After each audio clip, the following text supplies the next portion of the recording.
I'd like you to imagine the world anew.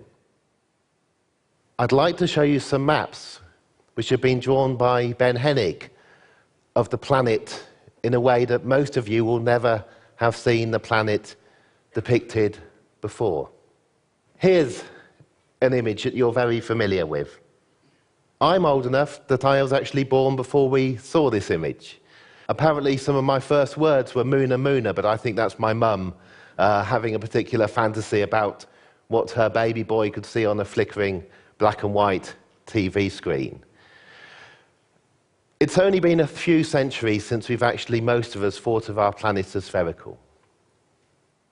When we first saw these images in the 1960s, the world was changing at an incredible rate. In my own little discipline of human geography, a cartographer called Waldo Tobler was drawing new maps of the planet. And these maps have now spread, and I'm going to show you one of them now. This map is a map of the world, but it's a map which looks to you a little bit strange. It's a map in which we've stretched places so that those areas which contain many people are drawn larger, and those areas like the Sahara and the Himalayas in which there are few people have been shrunk away. Everybody on the planet is given an equal amount of space. The cities are shown shining bright. The lines are showing you submarine cables and trade routes. And there's one particular line that goes from the Chinese port of Dalian through past Singapore, through the Suez Canal, through the Mediterranean and round to Rotterdam. And it's showing you the route of what was the world's largest ship just a year ago. A ship which was taking so many containers of goods that when they were unloaded, if the lorries had all gone in convoy, they would have been 100 kilometers long. This is how our world is now connected. This is the quantity of stuff we are now moving around the world, just on one ship, on one voyage in 5 weeks. We've lived in cities for a very long time, but most of us didn't live in cities. This is Çatalhöyük, one of the world's first cities. At its peak, 9,000 years ago, people had to walk over the roofs of others' houses to get to their home. If you look carefully at the map of the city, you'll see it has no streets, because streets are something we invented. The world changes. It changes by trial and error. We work out slowly and gradually how to live in better ways. And the world has changed incredibly quickly most recently. It's only within the last 6, 7, or 8 generations that we have actually realized that we are a species. It's only within the last few decades that a map like this could be drawn. Again, the underlying map is the map of world population. But over it, you're seeing arrows showing how we spread out of Africa, with dates showing you where we think we arrived at particular times. I have to redraw this map every few months because somebody makes a discovery that a particular date was wrong. We are learning about ourselves at an incredible speed. And we're changing. A lot of change is gradual. It's accretion. We don't notice the change because we only have short lives, 70, 80, if you're lucky, 90 years. This graph is showing you the annual rate of population growth in the world. It was very low until around about 1850. And then the rate of population growth began to rise, so that around the time I was born, when we first saw those images from the moon of our planet, our global population was growing at 2% a year. If it had carried on growing at 2% a year for just another couple of centuries, the entire planet would be covered with a seething mass of human bodies all touching each other. And people were scared.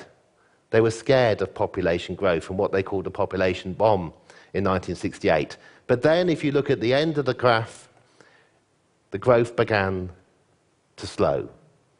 For decades, the 70s, the 80s, the 90s, the noughties, and in this decade, even faster, our population growth is slowing. Our planet is stabilizing. We're heading towards 9, 10, or 11 billion people by the end of the century.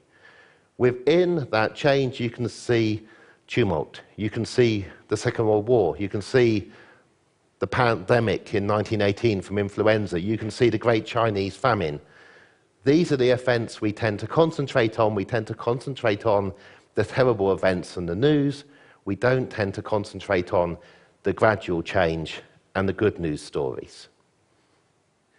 We worry about people. We worry about how many people there are. We worry about how you can get away from people. But this is the map of the world changed again to make area large. The further away people are from each area. So if you want to know where to go to get away from everybody, here's the best places to go. And every year these areas get bigger because every year we are coming off the land globally. We are moving into the cities. We are packing in more densely. There are wolves again in Europe, and the wolves are moving west across the continent. Our world is changing. You have worries. This is a map showing where the water falls on our planet. We now know that. And you can look at where Çatalhöyük was, where 3 continents meet, Africa, Asia, and Europe, and you can see there are a large number of people living there in areas with very little water. And you can see areas in which there is a great deal of rainfall as well. And we can get a bit more sophisticated. Instead of making the map be shaped by people, we can shape the map by water. And then we can change it every month to show the amount of water falling on every small part of the globe. And you see the monsoons moving around the planet, and the planet almost appears to have a heartbeat.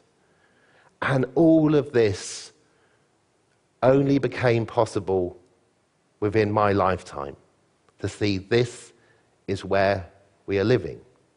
We have enough water. This is a map of where we grow our food in the world. This is the areas that we will rely on most for rice and maize and corn. People worry that there won't be enough food, but we know if we just ate less meat and fed less of the crops to animals, there is enough food for everybody, as long as we think of ourselves as one group of people. And we also know about what we do so terribly badly nowadays.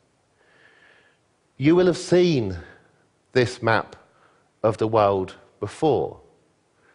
This is the map produced by taking satellite images, if you remember those satellites around the planet on the very first slide I showed, and producing an image of what the Earth looks like at night.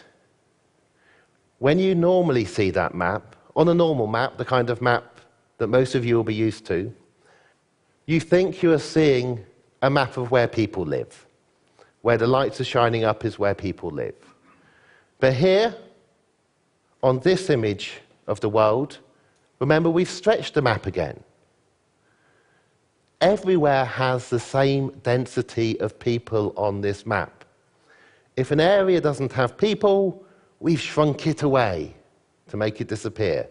So we're showing everybody with equal prominence.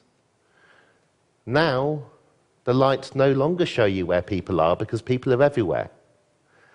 Now the lights on the map, the lights in London, the lights in Cairo, the lights in Tokyo, the lights on the eastern seaboard of the United States, the lights show you where people live who are so profligate with energy that they can afford to spend money powering lights to shine up into the sky so that satellites can draw an image like this.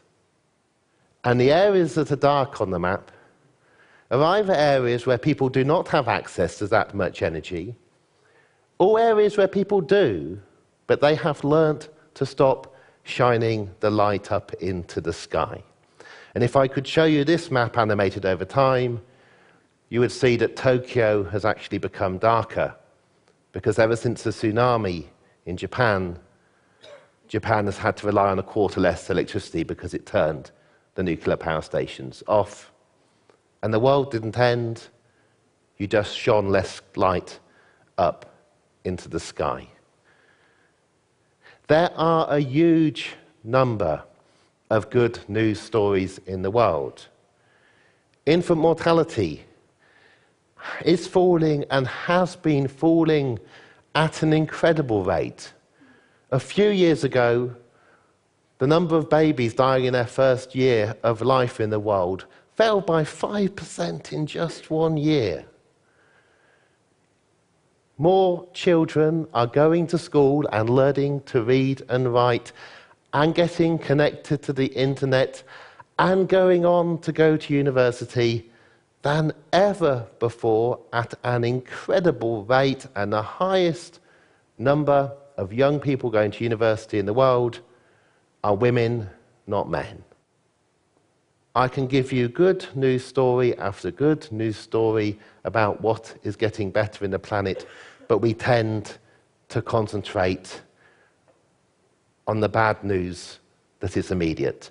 Rebecca Solnit, I think, put it brilliantly when she explained the accretion of incremental, imperceptual changes which can constitute progress and which render our era dramatically different from the past. The past was much more stable. Contrasts are obscured by the undramatic nature of gradual transformation, punctuated by occasional tumult. Occasionally terrible things happen. You are shown those terrible things on the news every night of the week. You are not told about the population slowing down. You are not told about the world becoming more connected. You are not told about the incredible improvements in understanding. You are not told about how we are learning to begin to waste less and consume less. This is my last map. On this map, we have taken the seas and the oceans out. Now you are just looking at about 7.4 billion people, with the map drawn in proportion to those people. You're looking at over 1 billion in China, and you can see the largest city in the world in China, but you do not know its name. You can see that India is in the center of this world. You can see that Europe is on the edge. And we, in Exeter today, are on the far edge of the planet. We are on a tiny scrap of rock off Europe, which contains less than 1% of the world's adults and less than 0.5% of the world's children. We are living in a stabilizing world, an urbanizing world, an aging world, a connecting world. There are many, many things to be frightened about, but there is no need for us to fear each other as much as we do, and we need to see that we are now living in a new world. Thank you very much.